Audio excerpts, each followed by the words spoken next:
Hello class, today topic is depression of freezing point.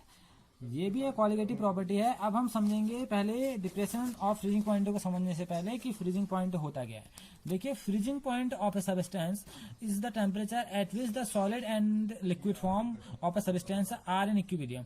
एक ऐसा point, अब freezing point कब मिलेगा? जब आपके सॉलिड और लिक्विड फॉर्म क्या होगी, इक्विलिब्रियम की स्टेज पे होगी। तो उस टाइम जो पॉइंट मिलता है उसे बोलते हैं फ्रीजिंग पॉइंट। उस टाइम कोई भी चीज क्या होने लग जाती है, फ्रीज होने लग जाती है। अब दैट इज, इसका मतलब क्या है? The solid and the liquid form of a substance have the same wave pressure. एक ऐसी स्टेज निकल के आती है इसमें सॉलिड और लिक्विड दोनों का जो वेव प्रेशर होता है वो सेम हो जाता है। ठीक है, तो उस टाइम कोई भी चीज क्या होने लग जाती है, फ्रीज होने लग जाती है, यानी उनकी फ्रीजिंग स्टार्ट होने लग जाती है। तो हम बोल सकते हैं freezing point of a substance is the temperature, एक ऐसा temperature at which the solid and the liquid forms of the substance are in equilibrium, that is the solid and the liquid form of a substance have the same vapor pressure. Okay, ये तो था हमारा freezing point. अब जैसे हमने elevation और boiling point को समझा, उसी प्रकार से इसको भी समझते हैं हम कि इसमें और उसमें ज्यादा फर्क नहीं है। डिप्रेशन का मतलब है फ्रीजिंग पॉइंट का कम होना। अब ये कम कैसे होगा, इस बात को समझते हैं। इसके कम होने का रीजन क्या है? देखिए, अगर हम इस ओर को समझने की कोशिश करें कि ये कम कैसे होता है, तो देखिए, हमने वेपर प्रेशर और टेम्परेचर के बीच में ग्राफ बना रखा है। अगर हम समझेंगे इस बात को, तो हमने वेपर प्रेशर और किसके बीच में, टेम्परेचर के बीच में ग्राफ बना रखा है। अगर आप देखें तो पहला क्या है इसमें, अगर ये लिक्विड सॉल्वेंट है, देखिए लिक्विड यानी कि आपका प्योर सॉल्वेंट होगा ये। ठीक है, प्योर सॉल्वेंट का जो अगर यहाँ पर को जो पॉइंट माना आपका ए निकल के आ रहा है, तो पॉइंट के यहाँ पर क्या हो रहा है, फ्रीज हो रहा है। तो जिस टेम्परेचर पे फ्रीज हो रहा है इसे हमने क्या बोल दिया, टी नॉट एफ। ठीक है, पॉइंट है टी एफ 0। ठीक है, ये लिक्विड सॉल्वेंट है। जब ये क्या होने लग जाता है, धीरे धीरे क्या होता है, फ्रीज होता है। आपको दिख रहा होगा वेव प्रेशर और टेम्परेचर के बीच में ग्राफ है। तो यहाँ पर को जो प्योर सॉल्वेंट है वो पॉइंट क्या है, टी नॉट एफ। अब देखिए जो सॉल्यूशन है, सॉल्यूशन में आपने कोई नॉन वोलेटाइल सॉल्यूट ऐड कर दिया। तो अब ये कैसा सॉल्यूशन है, नॉन वोलेटाइल सॉल्यूट के ऐड होने की वजह से हो रहा है। अब जैसे आप वहां देख रहे होंगे कि नॉन वोलेटाइल सॉल्यूट के ऐड होने से बॉइलिंग पॉइंट बढ़ जाता है, वैसे ही यहाँ पर को नॉन वोलेटाइल सॉल्यूट होने की वजह से जो फ्रीजिंग पॉइंट है वो भी देखिए घटते हुए चले जा रहा है, यानी कि डिप्रेस होते चल जा रहा है कि इसको फ्रीज होने में बहुत टाइम लगने वाला है। देखो ये यहाँ पर को जल्दी फ्रीज हो गया, पॉइंट ए पर फ्रीज हो गया, और ये फ्रीज जो हुआ है पॉइंट बी पर हुआ है। तो वजह क्या है, क्योंकि इसमें नॉन वोलेटाइल सॉल्यूट क्या हो गया है, ऐड हो गया है। तो जिसकी वजह से इसका फ्रीजिंग पॉइंट क्या हो गया है, कम हो गया है।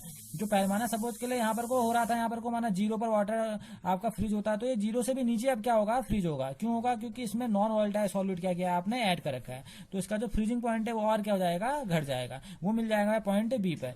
तो यहाँ पर कोई टेम्परेचर लिखेंगे, हम लिखेंगे टी एफ। यहाँ पर कोई टेम्परेचर क्या है, टी एफ। अगर अब हमें पता करना हो कि इनके फ्रीजिंग पॉइंट में कितना डिप्रेशन आया, तो हम क्या कर सकते हैं इसके फ्रीजिंग में, तो हम बोल सकते हैं डेल्टा आपका T F equal to T F not minus क्या हो गया आपका टी एफ। यानी कि अगर हम दोनों का डिफरेंस निकालेंगे तो आपको जो मिलेगा वो आपको मिलेगा डिप्रेशन ऑफ फ्रीजिंग पॉइंट। अब ये क्वालिटेटिव प्रॉपर्टी कैसे है, वजह यह है क्योंकि ये डिपेंड किस पे कर रही है, number of solute particles in present of solution. वो यानी कि आपके कितने सॉल्यूट पार्टिकल क्या है सॉल्यूशन में प्रेजेंट है। ठीक है, तो आप बोल सकते हैं it depends upon the solute particle which is present in solution, जो किसमें प्रेजेंट है, सॉल्यूशन प्रेजेंट है। और कैसे सॉल्यूट के पार्टिकल हैं, वो आपके पार्टिकल हैं किसके, नॉन वोलेटाइल सॉल्यूट के, जिसके वजह से इनका जो फ्रीजिंग पॉइंट है वो क्या हो जा रहा है, डिप्रेस हो जा रहा है, डिप्रेशन की ओर आ रहा है। ठीक है, तो ये हो गया आपका क्वालिटेटिव प्रॉपर्टी, और इसकी आइडेंटिटी से कोई मतलब नहीं है सॉल्यूट की, तो इस वजह से क्या आपकी क्वालिटेटिव प्रॉपर्टी है। अब जैसे बॉइलिंग में वो क्या थी, मोलरिटी से डिपेंड करी, तो ये भी किससे डिपेंड करेगी, आपकी मोलरिटी से डिपेंड करेगी। तो आप इसमें बोल सकते हैं वही चीज जो आपने वहां की थी वही यहाँ भी करनी है, डेल्टा टी है, फिर डायरेक्टली प्रोपोर्शनल टू एम। इस पॉइंट को यहाँ से प्रोपोर्शनलिटी कांस्टेंट को हटाएंगे तो यहाँ पर को एक नया कांस्टेंट निकल के आएगा, जिससे हम बोलेंगे के एफ एम। ठीक है ना, आप जानते हैं अब वहां पर हमने वहां पर को के भी निकाला था।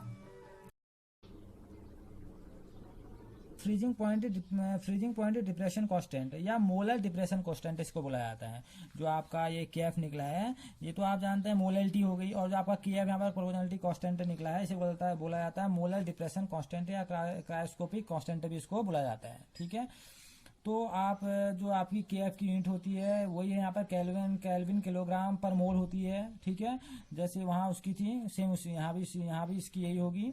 ठीक है, और दूसरी चीज है हम इसको उसी तरह यहाँ से फाइंड कर सकते हैं, जैसे आपने एलिवेशन और बॉइलिंग पॉइंट में निकाला, तो एम इक्वल टू आप जानते हैं, फिर से वही चीज को अगर यहाँ पर करेंगे हम, तो W2 upon M2 W1 into upon 1000। यहाँ पर क्या होगा अपॉन 1000 हो गया। इसको थोड़ा आप ढंग से रीअरेंज करेंगे और इस वैल्यू को यहाँ पुट करेंगे तो आपका जो आएगा डेल्टा टी एफ, जो डेल्टा टी एफ निकल के आएगा वो आएगा आपका के F into M2 by M2 W1 upon 1000। ठीक है, अब यहाँ से आप M2 फाइंड कर सकते हैं, तो M2 यहाँ से जो निकल के आएगा वो आएगा आपका के F into W2 into 1000 upon delta T F W। Okay, यहाँ से आप मास निकाल सकते हैं। यहाँ से आप जैसे आपने वहाँ पर को मास को कैलकुलेट किया था, यहाँ आप उस मास को भी क्या कर सकते हैं, कैलकुलेट किया जा सकता है। ठीक है, अच्छा, तो आज हमने जाना कि डिप्रेशन ऑफ फ्रीजिंग पॉइंट क्या होता है। ये सेम है जैसे आपने एलिवेशन ऑफ बॉइलिंग पॉइंट पढ़ा। एक नॉन वॉलेटाइल सॉल्यूट के ऐड होने की वजह से इसका फ्रीजिंग पॉइंट डिप्रेस हो जाता है। जो पहले पॉइंट निकल जाता है इसका प्योर सॉल्वेंट का, जब हम नॉन वॉलेटाइल सॉल्यूट ऐड करते हैं तो इसका धीरे धीरे करके इसका जो डिप्रेशन होता है होने लग जाता है और जो इसका फ्रीजिंग पॉइंट है गिरने लग जाता है। तो ये यहाँ पर को जो वैल्यू निकल के आती है वो आती है delta T F equal to T F not minus T F. फिर यहाँ से हम जानते हैं कि ये क्वालिटेटिव प्रॉपर्टी है तो मोलैलिटी पर डिपेंड करेगी, सॉल्यूट के कंसंट्रेशन पर डिपेंड करेगी।